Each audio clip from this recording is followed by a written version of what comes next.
నేను టౌన్కి వెళ్ళి వచ్చేంత వరకు మీరేం చేయకండి, అర్థమైందా? ఎవరైనా ఉన్నారా? యో ఎవరు లోపల? అమ్మా, వచ్చే దారిలో ఒక అమ్మాయిని చూశాను. ఒళ్ళంతా ఒకటే రక్తంగా ఉందమ్మా. ఏమైందో తెలీదమ్మా. వచ్చి కొంచెం చూడండి అమ్మా. నమస్తే సార్. ఏంట్రా? ఏమైందో తెలియదు సార్. అడిగితే ఏదో పిచ్చి పట్టింది దానిలా అరుస్తుంది సార్. ఒళ్ళంతా రక్తం ఉంది సార్. మీరు వచ్చి ఒకసారి చూడండి సార్. అమ్మాయి ఎక్కడుంది? నా లారీలో కూర్చుంది సారు. నువ్వు ఎక్కడే ఉండు. అలాగే సారు.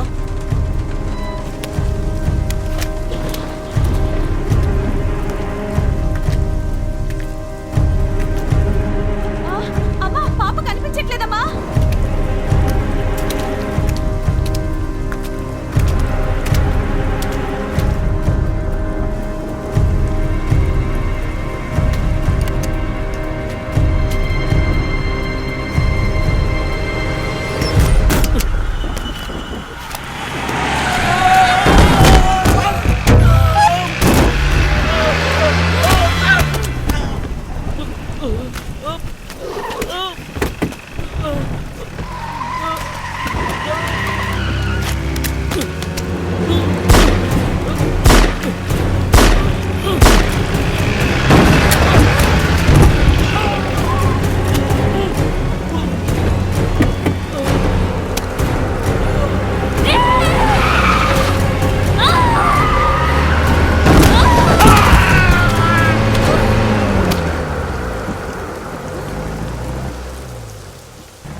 అంగవైకల్యంతో ఉన్న తండ్రిని, ఏ ఆధారం లేని కుటుంబాన్ని పోషించడం కోసం ఒక యువకుడు భయంకర హంతకుడిగా మారాడు. ఇది తప్పు అని చెప్పాల్సిన ఫారెస్ట్ ఆఫీసర్ ఈ హత్యలు దగ్గరుండి చేయించాడు. పేదరికం, అనాగరికత, నిరక్షరాస్యత కలిగిన వాడు చేస్తే ఒక ఎడ్యుకేటెడ్ అయి గవర్నమెంట్ ఉద్యోగి అయిన ఓ ఫారెస్ట్ ఆఫీసర్ తెలిసి తప్పు చేశాడు. కాబట్టి అసలు హంతకుడు ఎవరు? పేదరికం వాళ్లతో హత్యలు చేయిస్తే వాళ్ల బలహీనతలు ఈ ఫారెస్ట్ ఆఫీసర్ క్యాష్ చేసుకున్నాడు. ఎన్నో ఏళ్లుగా జరుగుతున్న ఈ హత్యలకు, దోపిడీలకు అసలు నేరస్తుడు ఎవరు? దీనంతటికీ కారణం మారుమూల గ్రామాల్లో పేదరికం, కష్టాలు. కాబట్టి ప్రభుత్వం వారిని ఆదుకోవాలి. అప్పుడే ఈ నేరాలు అరికట్టగలుగుతాం.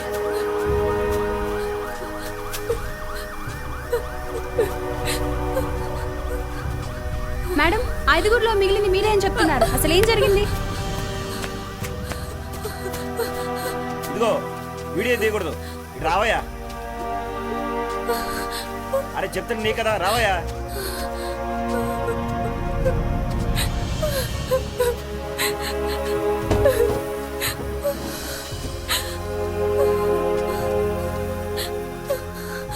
ఏంటి చూస్తున్నారు? త్వరగా కానివ్వండి.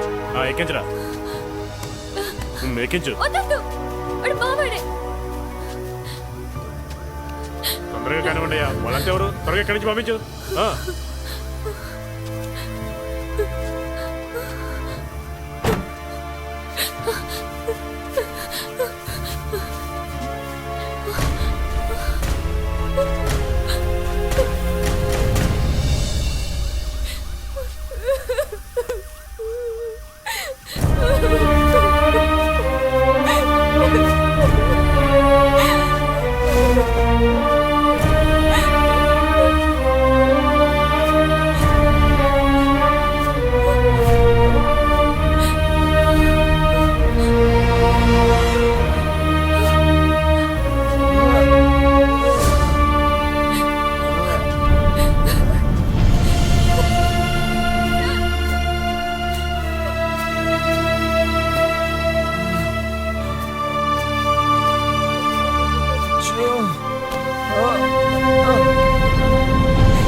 I love you, Joe.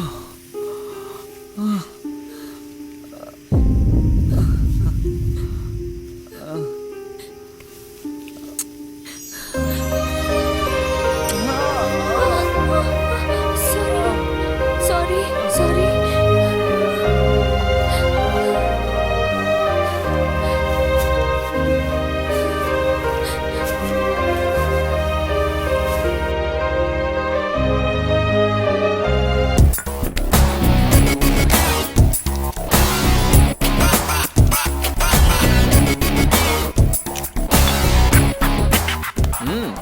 పూజ బాగా చేయరా ఇద్దరు నేను తీసుకుంటాలే